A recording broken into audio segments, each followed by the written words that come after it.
മോഹൻ വർഗീസ്, അവസാനമായി ഇതിനൊരു പൊളിറ്റിക്കലി എങ്ങനെ കാണുന്നു? ഇത് ഗുണപരമായി മാറുമോ അതോ പ്രതിപക്ഷം ഉന്നയിക്കുന്ന വാദങ്ങൾക്ക് കുറച്ചുകൂടി പ്രാമുഖ്യം കിട്ടാൻ സാധ്യതയുണ്ട്?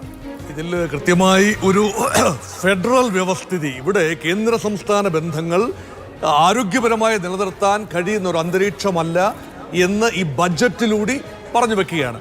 അത് മാത്രമല്ല, ഏതാനും മിനിറ്റുകൾ എടുത്തുകൊണ്ട് തന്നെ കേന്ദ്രം എങ്ങനെയാണ് സംസ്ഥാനത്തെ അവഗണിച്ചുകൊണ്ടിരിക്കുന്നത്. 4-5 കാര്യങ്ങൾ എടുത്തു പറയുന്നു ധനമന്ത്രി ബാലഗോപാൽ. അത് കൃത്യമായി രാഷ്ട്രീയ പ്രേരിതമായ കാര്യം തന്നെയാണ്.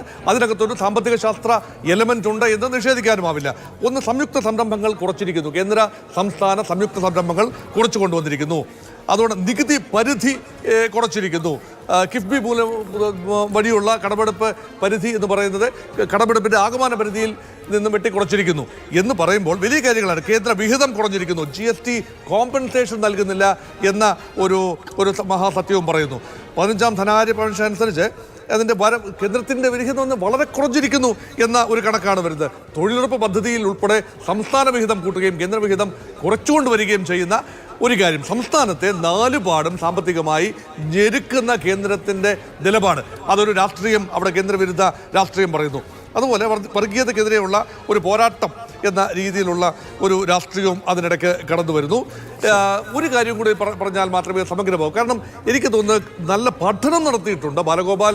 ഓരോ മേഖലയും ജിയോഗ്രാഫിക്കലായിട്ട് തന്നെ കേരളത്തിൻ്റെ മലനാട്, ഇടനാട്, തീരപ്രദേശം എന്നീ 3 മേഖലകളെ തന്നെ സ്പെസിഫിക്കായി അഡ്രസ്സ് ചെയ്യുന്ന രീതിയിൽ തീരദേശത്തിൻ്റെ വിവിധ കാര്യങ്ങൾക്ക് വേണ്ടി ഏതാണ്ട് 250ഓളം പല ഹെഡുകളിലായിട്ടാണ് 250ഓളം കോടി രൂപയാണ്. മത്സ്യത്തൊഴിലാളികളുടെ പ്രത്യേകമായ പാക്കേജ് ഉണ്ട്. അതുപോലെ തന്നെ വനം മേഖലയിൽ 288 കോടി രൂപയുടെ വകയിരുത്തൽ നടത്തിയിട്ടുണ്ട്. അതുപോലെ വന്യജീവി മനുഷ്യ സംഘട്ടനം, അതൊരു വലിയ വൈകാരിക വിഷയം കൂടിയാണ്. കുടിയേറ്റ മേഖലയിലും വനം മേഖലയിലും കിഴക്കൻ മലയോര മേഖലയിലും എല്ലാം തന്നെ അതിനുവേണ്ടി 100 കോടി രൂപ അനുവദിച്ചിരിക്കുന്നു. അതുപോലെ പമ്പയുടെ പുനരുദ്ധാനം, പമ്പ പ്ലാനായി 30 കോടി രൂപ, ക്ലീൻ പമ്പ പദ്ധതി, ശബരിമല പാക്കേജായി 30 കോടി രൂപ.